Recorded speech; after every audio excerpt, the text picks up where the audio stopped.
Yo, what's going on, guys? It's your boy, Atypical Security Guard. I want to thank you so much for tuning into today's debrief.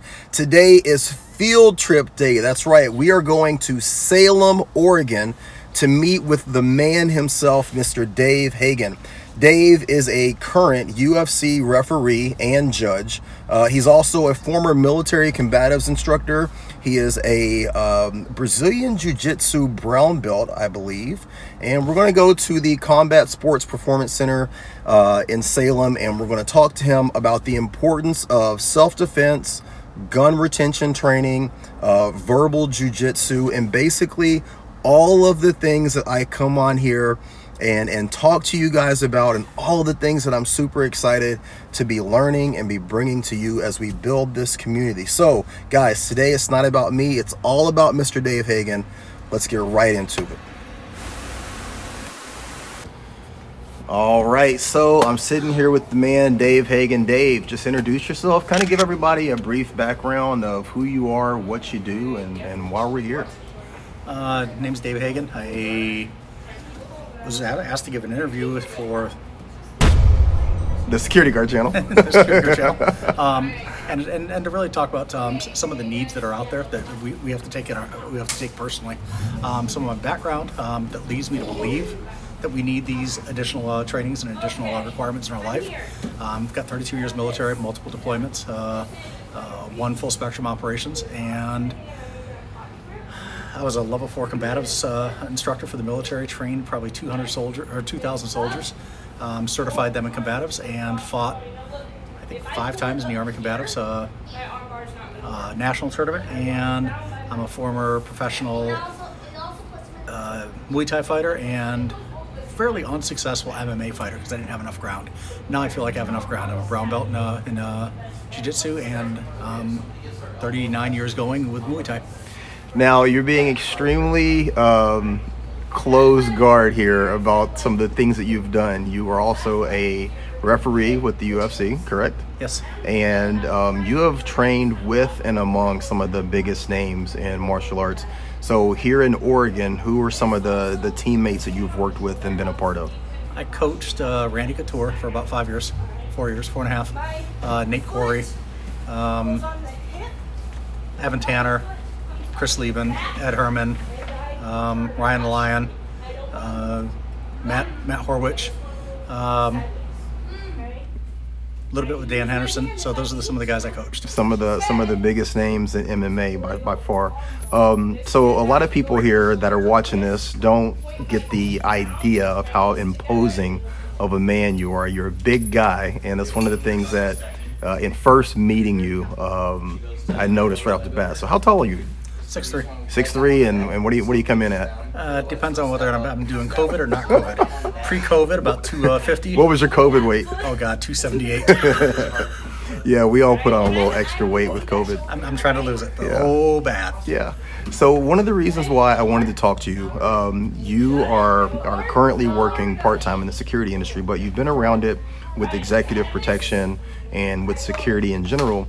And starting this channel, I'm trying to get people who are in the situation that I'm in. You know, I came into the security industry with military background and with some law enforcement, but we're talking about a 10-year gap between the time that I did all of that to when I got back involved after the COVID shutdown.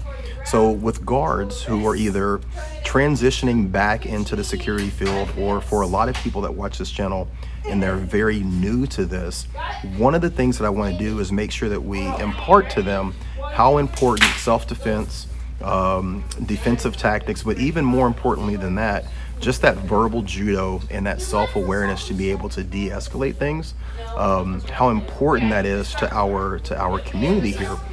That being said, you know, part of having the confidence to verbally de-escalate something is having that self-confidence that you can protect yourself. So, you know, personally, I've gotten involved in Brazilian Jiu Jitsu over at 10th Planet in Portland, but wanted to kind of just get your idea on the importance of self-defense, on combatives, and on de-escalation through having that confidence that comes with Jiu Jitsu. I'm going to go back and I'm going to talk about 1986. In 1986, I was a student of Bruce Combs at the Oregon Police Academy. Right around then, I remember he asked everybody, he was a 5th degree black belt in Taekwondo, and he said, walked in that classroom and said, hey, raise your hand if you've been in a fight. Probably 80% of the people had been in a fight.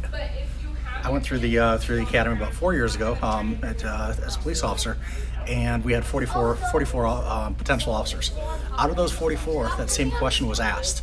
3. Total of 3 out of 44 had raised their hand and says they'd been in a fight. That being said, I'm going to go to the culture and say criminals solve problems with fighting. They do. It's part of their culture. Absolutely. They can get in a fight, and at the end of it, they're friends. Police officers, unless they've been in that fight, the very first time they get in one, very first thing they're going to think is, oh my God, this guy's trying to kill me. When in fact, they may be trying to kill you, or they might just be trying to solve a problem and express their anger, etc. The initial reaction of most of those officers when that happened, who have never been confronted with a physical confrontation, is they pull a gun. Yeah. So I think it's imperative that a person say, I'm going to train my body, I'm going to train my mind to say that if I get in this confrontation, this can stay where it's at while this confrontation escalates to a deadly force or stays at a use of force that's reasonable to the threat. So I think it's absolutely essential in every way, shape, and form that if you're going to do this work, you have to have the mental and physical confidence to know when to escalate it higher, or have that mental confidence to say, I can de-escalate this in close quarters. Dave, do you see that it's hard for people to, especially men, let's just focus on men here. When I think about learning combatives or self-defense, I think about being in a situation where even when I'm not at work, this is something that I might have to employ, being a father, being a husband, being in a situation where my wife and kids are dependent on me to protect them. Do you feel that people are starting to get kind of complacent and not see the outside threat, even just outside of what we do in terms of our job? Like, are you seeing that from an instructor perspective, that people are just kind of naive? Here's an example yesterday. Right outside the school yesterday, there was a guy, he was covering up his junk. His pants were pulled down. He was pissing in the garbage can, and a mom just walked by with her kid, absolutely unaware that a drug-using person who's high as a kite, who's also homeless, is standing out there with his pants down as she walked her kid by him. Yeah. Unaware. I didn't want that around the place, so I walked up and told the guy there's better places for him to be. Yeah. Didn't necessarily confront him, but told him there's better places for him to be. He went away. But unless you have your head on a swivel, you're looking for that, and you're looking for those threats around you. Those threats are going to be there, and you're unaware of them. So it behooves you to train yourself to look for the threat, so at least you're aware. Yeah. And I don't see that happening right now. Yeah. Why do you think that Jiu Jitsu has become kind of the go-to martial arts for law enforcement? Because at the end of the day, everybody knows this. This is universal language. Everybody can throw that, and everybody has a puncher's chance. But ultimately, 99% of the confrontations, if it goes physical, it's going to go to the ground. Just because you don't have the balance, somebody gets aggressive, somebody pushes, or somebody falls down. 99% of the fights go to the ground. So you've got to know not necessarily how to throw your legs up and submit somebody, but how to protect that weapon, because you don't know if they're going for it. So it's the first and foremost, survival, weapons retention, and then how do I either get back to my feet or to keep them away from me, create that distance so that they can't hurt me. And at what point in time did this start to develop? When I was a kid in the 80s, the big thing was all of your Hollywood martial artists. So, from Jean-Claude Van Damme to Steven Seagal, any of those guys, they were all doing these like Taekwondo type martial arts and, a lot of really intricate movements. At what point in time did things kind of shift for a legitimate law enforcement or military perspective where they saw that Jiu Jitsu was the way to go? I'll reference the military first. In 1995, Matt Larson, actually U.S. Army 2nd Ranger Battalion, sent out instructors to find out just 3 things: easily trained, easy to certify, and effective. So if you can have those 3 things, bring it back and say, this is the art that we want to train 2nd Ranger Battalion or the United States military for hand-to-hand combat. And people went out, they found Sambo, which was very acceptable. But there weren't enough instructors, so it failed to meet one of the qualifications. Now, is Sambo like a Russian version of Jiu Jitsu? Yeah. What exactly? It's a Russian version that's used by the police that says primarily where BJJ is willing to go to their back and play off their back. Sambo refuses to go to their back, and what they do is they try to do all submissions from a top position, including arm bars, so that if there's multiple assailants, as a police officer, they can get up and aggress those, as opposed to being in your back. So Sambo was a viable option. Didn't work out. Judo was a viable option. Wrestling was a viable option. They didn't have finishing moves. So what they found was Matt Larson came back with Brazilian Jiu-Jitsu from the Gracies, specifically Gracie Jiu-Jitsu, and met all the qualifications. And from that, they developed the Army combative system, which was primarily just ground fighting for a couple of years. Then they started looking at it like, hey, we've got weapons too. We don't always want to just do Gracie. We don't always want to just do groundwork. How do we stand back up? How do we retain our weapons standing up? How do we use the tools at our disposal using Jiu-Jitsu, Muay Thai, wrestling, Judo, and boxing, and kickboxing, and Muay Thai? So there were 7 arts that they incorporated they took the best of all of them. That was the Army combative system. And it was developed by Matt Larson in 1995 and then progressed to level 1, 2, 3, and 4 for combatives. I think that was the first and foremost one on the horizon for what was necessary for use of weapons, and police started to get involved in that, and that's when it got back to the police departments, because the police departments were slow to ever pick this up. They didn't pick it up till mid 2000s. In fact, some of them still don't. They still do some funky stuff. But it started to get developed in the late 2000s, around 2010, in the police academies. So that's at least my observation of the heritage and the lineage of how the stuff started.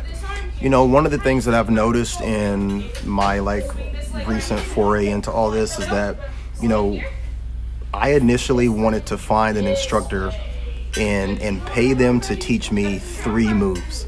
My idea was teach me, something for gun retention, teach me something for, I don't know, like an offensive move to get someone to the ground, a way to defend myself on my back. But what I've learned, by going to actual classes, is that the things that you learn by just doing jiu-jitsu can't be taught in a bubble. The way that you get comfortable when someone is trying to choke you, or even when someone is moving their arm into position for a rear naked choke, the way that they're brushing against your face or against your jaw, all of those things, those little things that are probably happening in a fight that you don't think about, that are all painful, you can't negate that. You know what I mean? Because you can have these 1 or 2 moves, but you don't understand the pain that it takes to get from point A to point B. And if you're not callousing yourself enough to where you're comfortable being uncomfortable, I can see where that's not feasible. And I would go to instructor after instructor and say, can I just pay you to teach me these 1 to 3 moves? And they were like, we can't do it. It doesn't work like that. You have to actually immerse yourself in it. A lot of people have a general understanding of martial arts and a belt system. Can you explain how for security guards there's a benefit in even doing this as a white belt? I'll say this. I would put any blue belt, any Brazilian Jiu-Jitsu blue belt of a legitimate academy up against any traditional black belt. Taekwondo black belt, karate black belt, judo. I would put that person up against any single one of them, just because they have a feel. Japanese karate or Japanese jiu-jitsu doesn't have a feel. They have a technique, they have a move. Their technique is perfect, but they don't have a flow on how to get there, so they don't have a free roll. Jiu-jitsu is the dynamic movement against a full resistive opponent every day. And that's something you can't get from any other martial art, period. There's just no other martial art that provides that. And even if you are still just a white belt, 6 months into this as a white belt, you're going to be able to defend yourself on the street. Absolutely, and I believe that 100%. Absolutely, yeah. All right, so one last question before I let you go. So for the security guards that are out there, we a lot of times on this channel we focus on the armed aspect because personally I'm an armed security guard. If you have a guard that is unarmed and they're literally only watching a building, or they're only working an exterior post and they have very little interaction with the public, what is their benefit of getting involved in jiu-jitsu or martial arts from a perspective of what they're doing with their job, but they don't necessarily have a lot of interaction with the public? What is the benefit of them getting involved in it? Because the one time you do, you need to have the confidence to stand there and address the situation without necessarily the demand for the physicality of it. If you don't have that confidence to engage in verbal judo, to know that if it goes sour, you can defend yourself, but to know that if you present yourself well, it goes exactly the way you want it to. It's all in presentation. I've been doing this with SS Northwest for 2.5 years.